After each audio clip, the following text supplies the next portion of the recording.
Wah, di dalam komunitas Bitcoin lagi panas-panas-banasnya nih. Ada perdebatan internal yang sengit banget soal yang namanya ordinals, dan ada usulan teknis buat ngatasin itu, namanya BIP 110.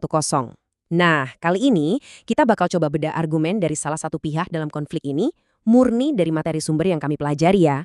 Oke, kita langsung aja ke intinya. Sumber yang kami bahas ini nggak nahan-nahan sama sekali dalam pilihan katanya, seperti yang bisa kalian lihat. Penting banget buat dicatat, tujuan kita di sini bukan buat setuju sama bahasa kasar ini, tapi buat ngerti perspektif mereka dan buat nunjukin seberapa panas sebetulnya perdebatan ini. Jadi, apa sih sebenarnya yang jadi biang kerok semua keributan ini?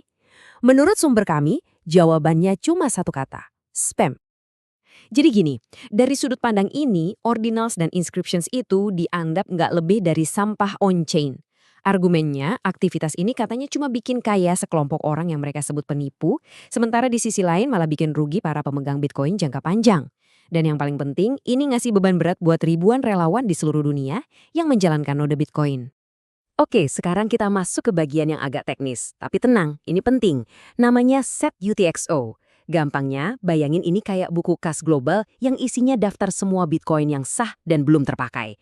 Nah, menurut mereka, proyek-proyek spam ini bikin buku kasnya jadi bengkak secara nggak wajar. Akibatnya, setiap operator node jadi harus nyimpen lebih banyak data, yang ujung-ujungnya bisa memperlambat seluruh jaringan. Oke, setelah ngejelasin masalahnya dari sudut pandang mereka, tentu aja mereka juga nawarin solusi. Nah, solusinya adalah BIP 110. Sederhananya gini, ini tuh semacam update software yang ngasih kekuatan super ke para operator node.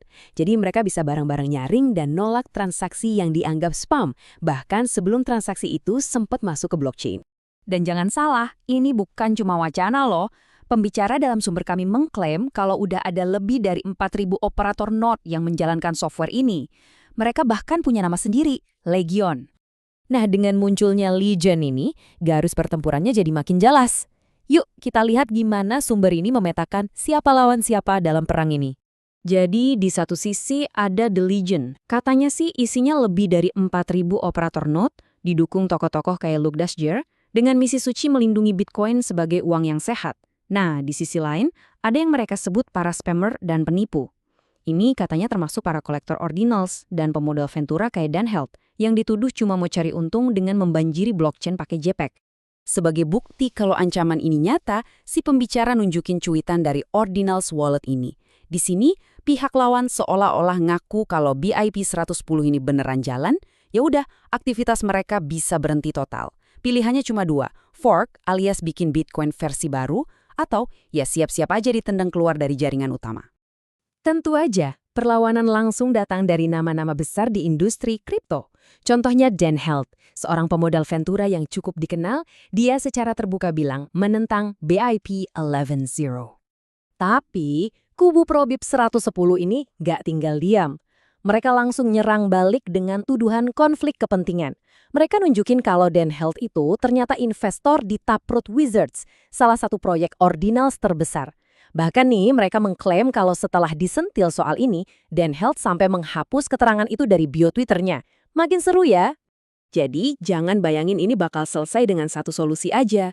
Menurut sumber ini lebih mirip kayak permainan kucing-kucingan teknis yang nggak ada habisnya. Jadi permainannya gini, pihak spammer bisa aja ngakalin software mereka biar bisa lolos dari filter. Tapi para pendukung BIP 110 juga bisa langsung update filter mereka buat ngeblokir cara baru itu. Terus-terusan begitu. Logikanya, walaupun spam mungkin nggak bisa hilang 100%, tapi kalau dibikin makin susah dan makin mahal, lama-lama proyek-proyek spam yang besar ini bakal kehabisan dana dan ditinggalin sama penggunanya. Pada akhirnya, semua penjelasan ini ngerucut ke satu hal. Sebuah ajakan spesifik untuk para penontonnya buat ikut bertindak.